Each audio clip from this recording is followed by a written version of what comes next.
Good morning everyone. आज हम ब्रह्मगुप्त के बारे में जानेंगे। ब्रह्मगुप्त एक प्रसिद्ध भारतीय गणितज्ञ थे। भारत के महान गणितज्ञों तथा ज्योतिषाचार्यों में ब्रह्मगुप्त का नाम सर्वोपरि है। वे इसलिए भी श्रेष्ठ हैं क्योंकि उन्होंने बीजगणित का उपयोग खगोल शास्त्र में किया था। साथ ही उन्होंने पृथ्वी की गुरुत्वाकर्षण शक्ति का भी अध्ययन करके यह बताया था कि पृथ्वी का गुरुत्व बल सभी वस्तुओं को अपनी ओर आकर्षित करता है। गणक चक्र चूड़ामणि के नाम से प्रसिद्ध ब्रह्मगुप्त गणित और ज्योतिष के महान ज्ञाता थे। उन्होंने गणित और ज्योतिष के दो महान ग्रंथ ब्रह्मस्फुट सिद्धांत और खंडखाद्यक की रचना की थी। ब्रह्मगुप्त का जन्म भीनमाल में वर्ष 598 ईस्वी को हुआ था। ब्रह्मगुप्त आबू पर्वत और लूणी नदी के बीच स्थित भीनमाल नामक ग्राम के निवासी थे। भीनमाल शहर में जन्म होने के कारण उन्हें भिल्लमाला आचार्य के नाम से भी कई जगह उल्लेखित किया गया है।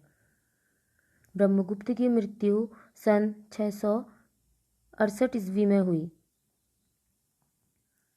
ब्रह्मगुप्त ने ज्योतिष शास्त्र और गणित में दो अभूतपूर्व ग्रंथ लिखे थे, ब्रह्मस्फुट सिद्धांत और खंडखाद्यक। ब्रह्मस्फुट ग्रंथ 628 ईस्वी में उन्होंने बीजगणित को बताया था। बीजगणित को उन्होंने कुतक कहा था।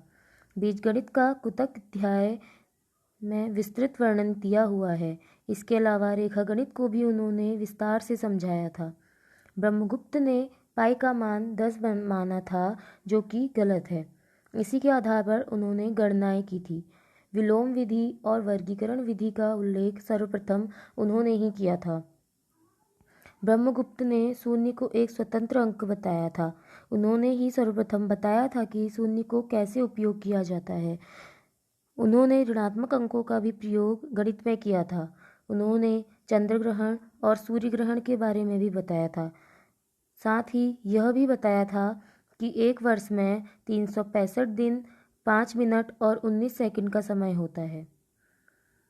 ब्रह्मस्फुट सिद्धांत उनका सबसे पहला ग्रंथ माना जाता है, जिसमें शून्य का एक अलग अंक के रूप में उल्लेख किया गया है। यही नहीं बल्कि इसी ग्रंथ में ऋणात्मक अंकों और शून्य पर गणित करने के सभी नियमों का वर्णन भी किया गया है। ब्रह्मस्फुट सिद्धांत के 4.5 अध्याय मूलभूत गणित को समर्पित हैं। 12वां अध्याय गणित, अंकगणितीय श्रृंखलाओं तथा ज्यामिति के बारे में है। 18वें अध्याय कुटक में आर्यभट्ट के रैखिक अनिर्धारी समीकरण linear indeterminate equations of the form ax - by = c के हल की विधि की चर्चा है। बीजगणित के जिस प्रकरण में अनिर्धारी समीकरणों का अध्ययन किया जाता है उसका पुराना नाम कुटक है।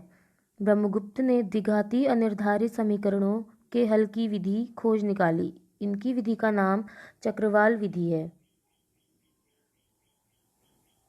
ब्रह्मगुप्त सूत्र ब्रह्मगुप्त का सबसे महत्वपूर्ण योगदान चक्रीय चतुर्भुज पर है।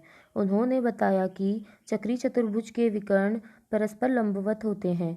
ब्रह्मगुप्त ने चक्रीय चतुर्भुज के क्षेत्रफल निकालने का सन्निकट सूत्र तथा यथायथ सूत्र भी दिया है।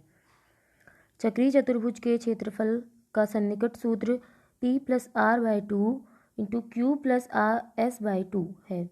चक्रीय चतुर्भुज के क्षेत्रफल का यथायथ सूत्र √t - p × t - q × t - r × t - s है, जहाँ t चक्रीय चतुर्भुज का अर्धपरिमाप तथा PQRS उसकी भुजाओं की नाप है। धन्यवाद।